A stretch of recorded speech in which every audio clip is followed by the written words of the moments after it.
اللہ من الشیطان الرجیم بسم اللہ الرحمن الرحیم السلام علیکم ورحمۃ اللہ وبرکاتہ۔ آج جو میں موضوع لے کے آئی ہوں وہ ہے انسانیت موت کے دروازے پر۔ حجاج بن یوسف ثقفی متضاد صلاحیتوں کا حامل، اعلیٰ پائے کا منتظم، نڈر اور بے خوف جرنیل، ماہر سیاستدان اور بلند پایہ خطیب، مگر انتہائی ظالم، شفاق اور جفا جو انسان، اس نے مدرس کی حیثیت سے اپنے عملی زندگی کا آغاز کیا، مگر خدا داد اور صلاحیتوں کی بنا پر اموی خلیفہ عبد الملک کا دست راست بن گیا۔ 3 سال حجاج کا اور 20 سال عراق کا گورنر رہا۔ اس کی حیثیت نائب سلطنت کی تھی۔ اس کے بارے میں ایک انگریز مورخ نے لکھا ہے، حجاز سلطنت بنو امیہ کا ایسا ستون ہے جس کے بغیر اس عمارت کا کھڑا رہنا ناممکن تھا۔ نام حجاج بن یوسف، پیدائش 41 ہجری سن 661 عیسوی، گورنر بنتے وقت عمر 31 سال، مدت حکومت 23 سال، وفات 95 ہجری سن 714 عیسوی، عمر 54 سال۔ بن یوسف خلافت اموی کے حکام میں حجاج بن یوسف سے زیادہ کسی شخص کو شہرت حاصل نہیں ہوئی، مگر یہ شہرت عدل و فیض رسانی کی نہیں تھی، سیاست قہر کی تھی۔ تاریخ اسلام میں حجاج کا قہر ضرب المثل ہو گیا ہے۔ یزید بن معاویہ کی وفات کے بعد اموی سلطنت کی بنیادیں ہل گئی تھی۔ وہ حجاج ہی تھا جس نے اپنی بے پناہ تلوار سے بے رخ صفا کی 83 اس کی گری ہوئی عمارت کو مستحکم کر دیا۔ بنی امیہ کے لیے سب سے بڑا خطرہ حضرت عبداللہ بن زبیر سے تھا۔ ان کی حکومت کا مرکز مکے میں تھا اور اس کا دائرہ شام کی سرحدوں تک پہنچ گیا تھا۔ حجاج بن یوسف نے یہ خطرہ ہمیشہ کے لیے دور کر دیا، مکہ کا محاصرہ کیا، پر منجنیقیں لگا دی، عبداللہ بن زبیر کو نہایت سفاکی سے قتل کر ڈالا۔ یہاں کی سیاسی بے چینی کسی طرح ختم نہ ہوتی تھی۔ والیوں پر والی آتے رہے، بے بس ہو کر لوٹ جاتے تھے، لیکن حجاج بن یوسف کی تلوار نے ایک ہی ضرب میں عراق کی ساری شورا پشتی ختم کر ڈالی۔ خود اس عہد کے لوگوں کو اس پر تعجب تھا۔ قاسم بن سلام کہا کرتے تھے کہ کوفہ والوں کی خودداری اور نحوت اب کیا ہو گئی ہے۔ انہوں نے امیر المومنین علی رضی اللہ تعالیٰ عنہ کو قتل کیا، حسین بن علی رضی اللہ تعالیٰ عنہ کا سر کاٹا، مختار جیسا صاحب جبروت ہلاک کر ڈالا، مگر اس بدصورت معلون حجاج کے سامنے ذلیل ہو کر رہ گئے۔ کوفہ میں 1 لاکھ عرب موجود ہیں، مگر یہ خبیث 12 سوار لے کر آیا اور غلام بنا ڈالا۔ حجاج کا عراق میں اولین خطبہ ادب عربی کی مشہور چیز ہے، صرف اشارہ کر دینا کافی ہوگا۔ جس درجہ سے فاق تھے اتنی ہی اس کی زبان بلیغ تھی۔ یہ خطبہ خطیبانہ رنگ کا بے نظر نمونہ تھا۔ میں دیکھتا ہوں کہ نظریں اٹھی ہوئی ہیں، گردنیں اونچی ہو رہی ہیں، سروں کی فصل پک چکی ہے اور کٹائی کا وقت آ گیا ہے۔ میری نظریں وہ دیکھ رہی ہیں جو پگڑیوں اور داڑھیوں کے درمیان بہہ رہا ہے۔ حجاج نے جیسا کہا تھا ویسا ہی کر دکھایا۔ بیان کیا گیا ہے کہ جنگوں کے علاوہ حالت امن میں اس نے 1,25,000 آدمی قتل کیے تھے۔ بڑے بڑے اکابر ابرار مثلاً سعید بن جبیر رضی اللہ تعالیٰ عنہ وغیرہ کی گردنیں اڑا دی۔ مدینے میں بے شمار صحابہ کے ہاتھوں پر سیسے کی مہریں لگا دی۔ عبداللہ بن زبیر اور عبداللہ بن عمر رضی اللہ تعالیٰ عنہ جیسے جلیل القدر صحابیوں کو قتل کیا۔ موجودہ زمانے کی استعماری سیاست کی طرح اس کا بھی اصول یہ تھا کہ حکومت قیام کے لیے ہر بات جائز ہے، اور حکومتیں رحم عدل سے نہیں بلکہ قہر و تعزیز سے قائم ہوتی ہیں۔ اس عہد کے عرفہ صلحاء حجاج کو خدا کا قہر عذاب خیال کرتے تھے۔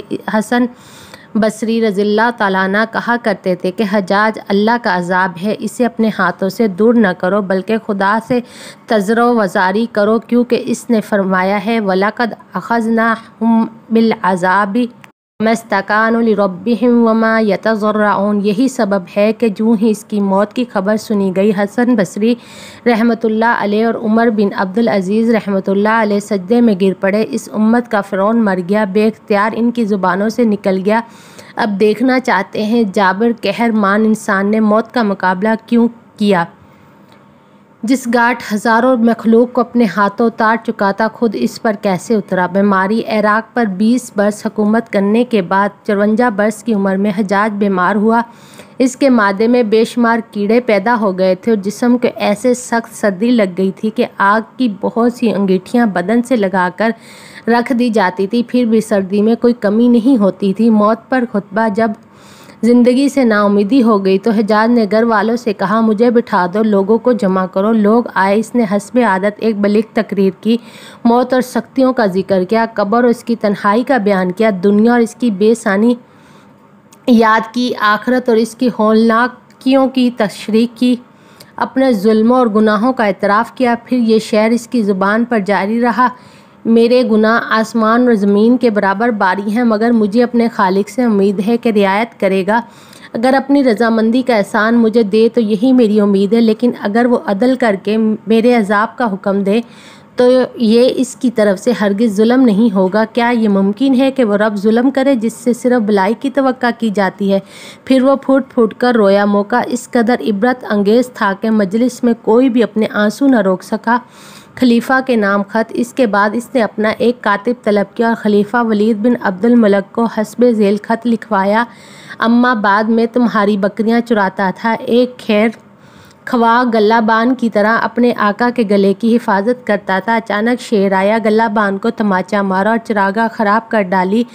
آج تیرے غلام پر وہ مصیبت نازل ہوئی ہے جو حضرت ایوب علیہ السلام صابر پر نازل ہوئی تھی۔ مجھے امید ہے کہ جبار و قہار اس طرح اپنے بندے کی خطائیں بخشتا اور گناہ دھوتا ہے۔ اگر میں نے اپنے خدا کو راضی پایا تو بس میری مراد پوری ہوگی۔ سب مر جائیں گے مگر خدا کا باقی رہنا میرے لیے کافی ہے۔ سب ہلاک ہو جائیں گے مگر خدا کی زندگی میرے لیے کافی ہے۔ ہم سے پہلے یہ موت چکھ چکے ہیں، ہم بھی ان کے بعد موت کا مزہ چکھیں گے۔ اگر میں مر جاؤں تو مجھے محبت سے یاد رکھنا، کیونکہ تمہاری خوشنودی کے لیے میری راہیں بے شمار ہیں۔ یہ نہیں تم کم از کم ہر نماز کے بعد دعا میں یاد رکھنا جس سے جہنم کے قیدی کو کچھ نفع پہنچے۔ تجھ پر ہر حال میں اللہ کی سلامتی ہو، جیتے جی میرے پیچھے ہو۔ جب دوبارہ زندہ کیے جاؤ۔ حضرت حسن بصری رحمۃ اللہ علیہ عیادت کو آئے تو حجاج نے ان سے اپنی تکلیفوں کا شکوہ کیا۔ حسن بصری نے کہا میں تجھے منع نہیں کرتا تھا کہ نیکوکاروں کو نہ ستا، مگر افسوس تم نے نہیں سنا۔ حجاج نے خفا ہو کر جواب دیا میں تم سے یہ نہیں کہتا کہ اس مصیبت کے دور کرنے کی دعا کرو، میں تجھ سے یہ دعا چاہتا ہوں کہ خدا جلدی جلدی میری روح قبض کر لے اور اب زیادہ عذاب نہ دے۔ اس اثنا میں ابو منظر یعلا بن مخلہ مزاج پرسی کو پہنچے۔ حجاج موت کے سکرات اور سختیوں میں تیرا کیا خیال ہے؟ انہوں نے سوال کیا۔ اے یعلا، حجاج نے ٹھنڈی سانس لے کر کہا کیا پوچھتے ہو؟ شدید مصیبت، سخت تکلیف، ناقابل بیان الم، ناقابل برداشت درد، سفر دراز، توشہ قلیل، آہ میری ہلاکت، اگر اس جبار قہار نے مجھ پر رحم نہ کھایا۔ ابو منظر کی بے لاگ تقریر۔ ابو منظر نے کہا اے حجاج، خدا اپنے انہی بندوں پر رحم کھاتا ہے جو رحم دل اور نیک نفس ہوتے ہیں، اس کی مخلوق سے بلائی کرتے ہیں، محبت کرتے ہیں۔ میں گواہی دیتا ہوں کہ تو فرعون و حامان کا ساتھی تھا، کیونکہ تیری سیرت بگڑی ہوئی تھی، تو نے اپنی ملت ترک کر دی تھی، راہ حق سے ہٹ گیا تھا، صالحین کے طور طریقے سے دور ہو گیا تھا، تو نے نیک انسان قتل کر کے ان کی جماعت فنا کر ڈالی، تابعین کی جڑیں کاٹ کر ان کا پاک درخت اکھاڑ پھینکا۔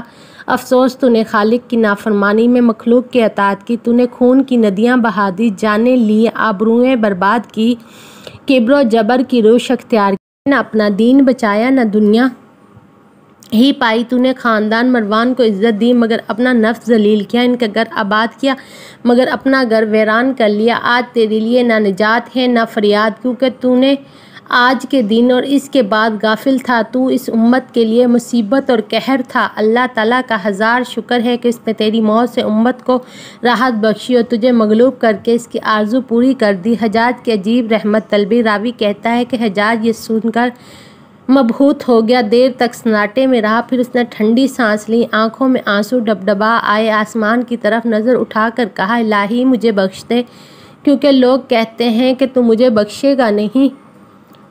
پھر یہ شعر پڑھا الہی بندوں نے مجھے نا امید کر ڈالا، حالانکہ میں تجھ سے بڑی ہی امید رکھتا ہوں۔ اس میں شک نہیں، رحمت الہی کی بے کنار وسعت دیکھتے ہوئے اس کا یہ انداز طلب ایک عجیب تاثیر رکھتا ہے۔ اس باب میں بے نظیر مقولہ ہے، یہی وجہ ہے کہ جب حسن بصری سے حجاج کا یہ قول بیان کیا گیا تو وہ پہلے تو معتجب ہوئے، کیا واقعی اس نے یہ کہا گیا ہے؟ ہاں اس نے ایسا ہی کہا۔ فرمایا تو شاید یہی اب شاید بخشش ہو جائے۔ اللہ پاک سے دعا ہے کہ اللہ پاک مجھے اور آپ کو صحیح صحیح سننے، سمجھنے اور اس پر عمل کرنے کی توفیق عطا فرمائے۔ ویڈیو اچھی لگی ہو تو لائک اور سبسکرائب کریں۔ شکریہ۔